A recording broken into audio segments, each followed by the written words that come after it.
Subscribe कीजिए हमारे channel को और इस बेल आइकन को दबाइए लेटेस्ट टेक्नोलॉजी वीडियोस सबसे पहले देखने के लिए।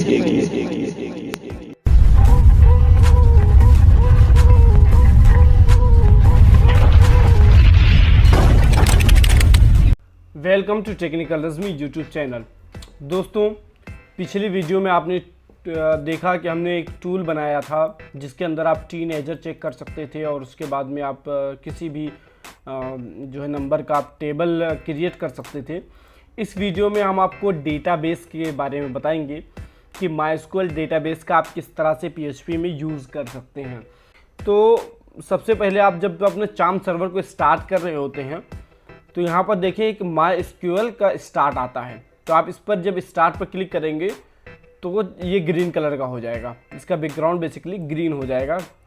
उसके बाद में फिर आप आगे एडमिन पर जाएंगे तो यहाँ पे आपके सामने ये ओपन हो जाएगा।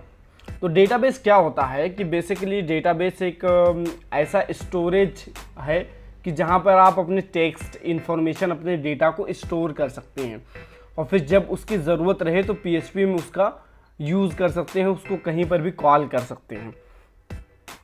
तो आइए एक डेटा क्रिएट कर लेते हैं। तो न्यू पर आप क्लिक करेंगे और यहाँ पर डेटाबेस नेम के अंदर आप लिख देते हैं ट्यूट नाम से हमने एक डेटा क्रिएट कर लिया। क्रिएट पर क्लिक करेंगे, ये देखिए क्रिएट हो गया है। अब इसके बाद में आपको एक टेबल क्रिएट करना है। टेबल क्या होता है कि आप डेटाबेस के अंदर कितने भी टेबल को क्रिएट कर सकते हैं। तो हम टेबल का नाम लिख देते हैं कि यूज़र नाम से एक टेबल हम क्रिएट करते हैं। इसके अंदर हम बेसिकली यूज़र के डेटा को स्टोर करेंगे। तो यहाँ पे नेम के अंदर आपको यहाँ पर लिख देना है कि नेम में सबसे पहले हम नेम ही स्टोर करेंगे यूज़र का। उसके बाद में फिर ईमेल एड्रेस स्टोर कर लेते हैं। उसके बाद में हम फ़ोन नंबर स्टोर कर लेते हैं। ठीक है जी। उसके बाद में हम एक सिंपल सा पासवर्ड स्टोर कर लेते हैं। पास नाम से पासवर्ड हम स्टोर कर लेते हैं। इसके टाइप का जो इंट है तो हम इंट से हटा के टेक्स्ट कर देते हैं। इंट में सिर्फ आप जो है नंबर रख सकते हैं और टेक्स्ट के अंदर आप नंबर और टेक्स्ट कुछ भी रख सकते हैं। ठीक है। तो हम यहाँ पर टेक्स्ट कर देते हैं। फ़ोन नंबर को भी हम टेक्स्ट ही कर देते हैं और पासवर्ड को भी हमने टेक्स्ट कर दिया है। ठीक है। उसके बाद में आप जो है सेव पर क्लिक करेंगे तो आपका ये टेबल क्रिएट हो जाएगा। ये देखिए ट्यूट के अंदर एक टेबल क्रिएट हो गया यूज़र नाम से। तो आप इस पर जब क्लिक करेंगे तो यहाँ पर देखिए आपके सामने ये ओपन हो गया है। अब जो है हम डेटाबेस से कनेक्शन बना लेते हैं। तो हम इन सबको डिलीट कर दिए हैं। एक बार में पेज को रिफ्रेश कर लेते हैं, सब गायब हो गया है। अब यहाँ पर हम पीएचपी का कोड लिखते हैं।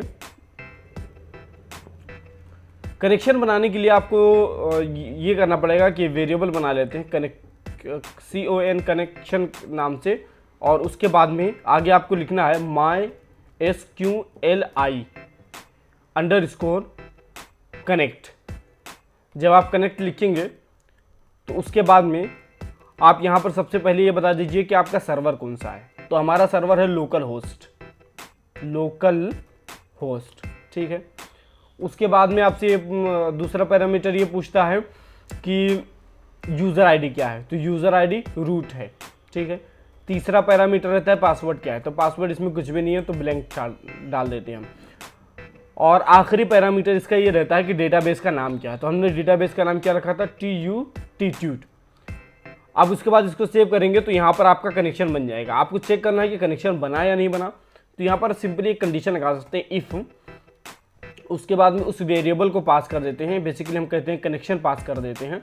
अब उसके बाद में अगर कनेक्शन बन गया होगा तो ये क्या है कि ट्रू रिटर्न करेगा। तो यहाँ पे आ जाएगा। अगर फॉल्स रिटर्न किया तो हम एल्स की कंडीशन में आ जाएंगे।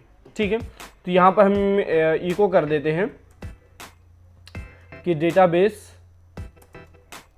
कनेक्टेड। ठीक है। और यहाँ पर हम इको कर देते हैं अगर कनेक्ट नहीं हुआ तो हम यहाँ पे इको कर देते हैं कि डेटाबेस नॉट कनेक्टेड। ठीक है। हम जो है अपने पेज को रिफ्रेश करके देख लेते हैं कि क्या हुआ।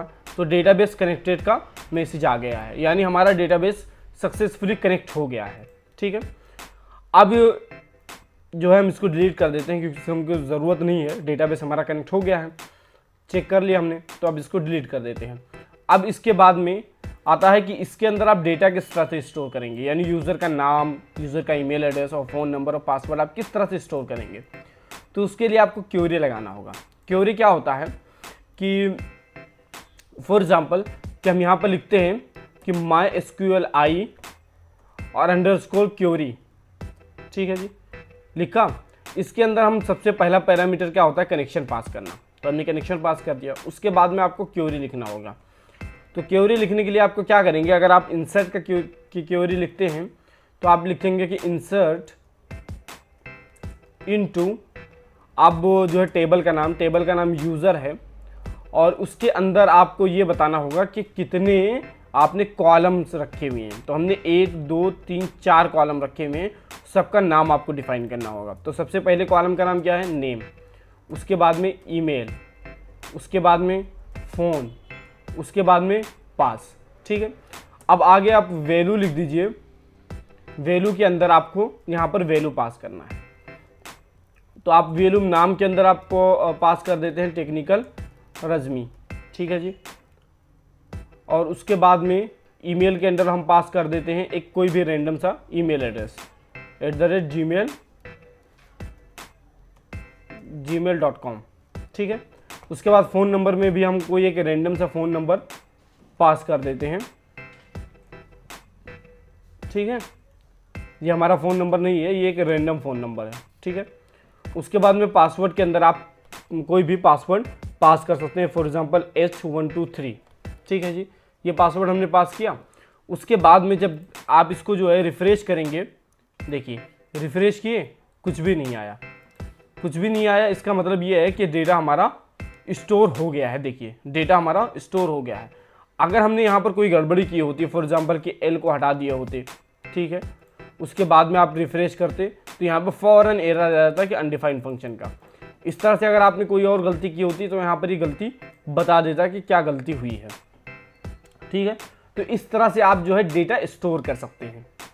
अब नेक्स्ट वीडियो में आपको डेटा जो है स्टोर करना पोस्ट मेथड से, जिस तरह से आपने पिछले वीडियो में पोस्ट मेथड के थ्रू से आपने ये देखा था कि यूज़र से आप इनपुट लेते हैं, उसके बाद में फिर उसको जो है अपने हिसाब से एग्जीक्यूट करके यूज़र को शो कराते हैं। तो यहाँ पर हम एक सिंपल सा अगली वीडियो में लॉगिन और साइन अप फॉर्म बनाएंगे, जिसके अंदर हम जो है यूज़र से डेटा ले करके यहाँ पर स्टोर कर देंगे, और उसके बाद में जब वो लॉगिन कर रहा होगा तो इसी डेटा को मैनिपुलेट करके हम चेक करेंगे कि उसकी इन्फॉर्मेशन करेक्ट है कि नहीं। अगर करेक्ट होगी तो हम लॉगिन करा देंगे, नहीं तो फिर उसको बता देंगे कि भाई आपका फ़ोन नंबर गलत है या पासवर्ड गलत है या ईमेल गलत है, ठीक है।